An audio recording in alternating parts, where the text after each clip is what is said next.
Afternoon all, Friday afternoon, a couple of hours or 4 hours before the live stream or so, and we're out on this Lexmoto Aura Euro 5 in the red, looking good, and the final test ride for the customer. Keyless ignition, key is in my pocket, and the bike is running as we pulled up because it's freezing cold.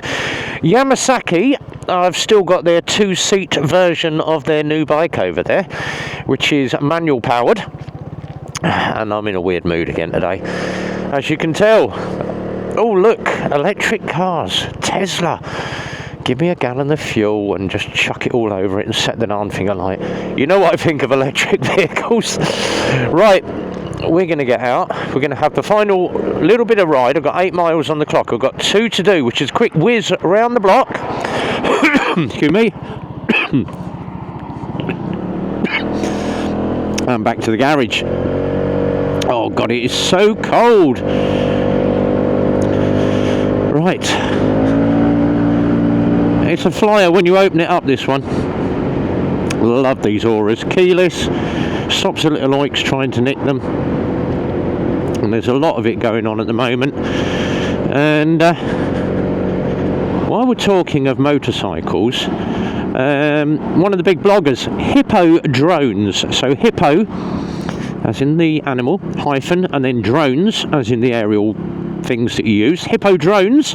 Go and find his channel. And it's rather concerning. So Hippo Drones has put a post up on his Facebook, and he does a lot of the adventure trails. I've actually joined an organisation called the TRF, Trail Riders Federation, and it's 45 quid a year, but they send you a TRF sticker to put on your bike, which means you can go and ride the trails legally. And they give you a little map of all the byways and green lanes in your local area, and if you go further out they give you all the maps for that area as well, which means you can go and do green laning. Brilliant idea. But obviously Hippo Drones has commented and he put a post up. One of the guys was riding the trail and some horrible little oik had strung wire between 2 trees at neck height. Yes, you know what's coming. Obviously, if the rider had hit that at neck height, it would have decapitated him instantly. It was like piano wire stretched across the tree. Luckily, he saw it, put his head down, and he'd obviously got an adventure helmet like I had.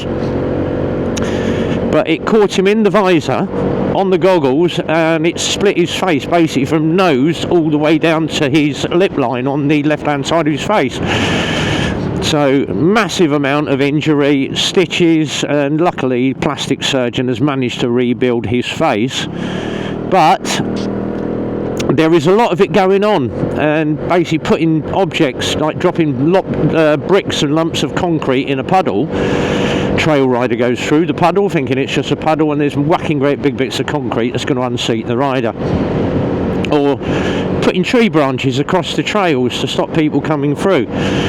Why do people do that? You know, it's legal, we're allowed to ride the trails, but what they were saying now is that trail riding, you should send someone out as a trail marker to ride the trail first at very slow speed, trek the trails good, and then let the rest of the pack come through. But obviously if you're out solo riding, just be very careful, guys. Watch out for this sort of thing. You're not going to see it coming. Just be very, very careful. And that's almost attempted murder, isn't it? Doing that, hanging it between a tree.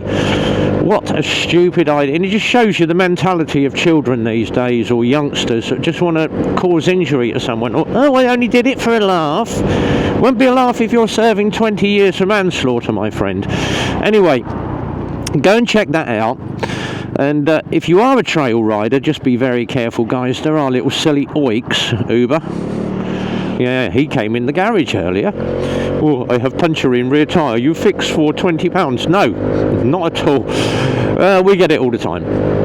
But yeah, that's all I'm going to say about trail riding, guys. Just be very, even going out on the main roads, just watch out. There are idiots about. Just do your bolt checks every day. Make sure no little oiks come up with a spanner and loosen stuff off. And the mentality of people, honestly, just makes you want to go back to the 1970s and the 80s, where you could pull someone to the side and give them a darn good kicking. Anyway, customers, or I left the indicator on again, that ran away. Lexmoto Aura for the customer, all test ridden, and people love me waffling on. It's like, oh, we love hearing what you're talking about. We're going to discuss this tonight on the live stream. By the time you watch this, we'd have probably already discussed it, but we're going to discuss trail riding tonight and how to keep yourself safe and how to be prepared for the worst with all these little idiots about. So keep your eye out for that on the live stream. If you haven't caught up with this on the video, go and watch the live stream again from tonight. That was going to be interesting, but no doubt we'll get a few people on discussing that. We're also going to be discussing foreign travel for next year, ABR, Wild Bad, PCOS, and the tours that are going on next year with Jamie. And our next ride, if you haven't heard, is going to be the 1st of December, out of the garage on a Sunday morning, and we are going to Emma's Cafe. And then a little jaunt around Woburn and Bedford. There goes Macaulay. New broom. It's only had 6 heads and five handles, as they say. Right, the Lexmoto Aura is test ridden. We are all good. It has had all its bulk check. Look at that bright light there, and the back brake's even brighter.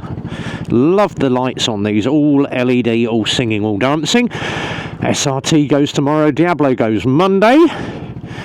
And if you happen to want a used bike, we've got plenty of 125s, 50cc Digitors down there. It's up for sale.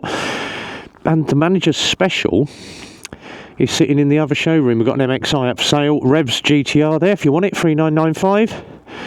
Rocky's down the end. But until the next one, guys, be well, ride safe, and from Rev as always, it's a big goodbye from me.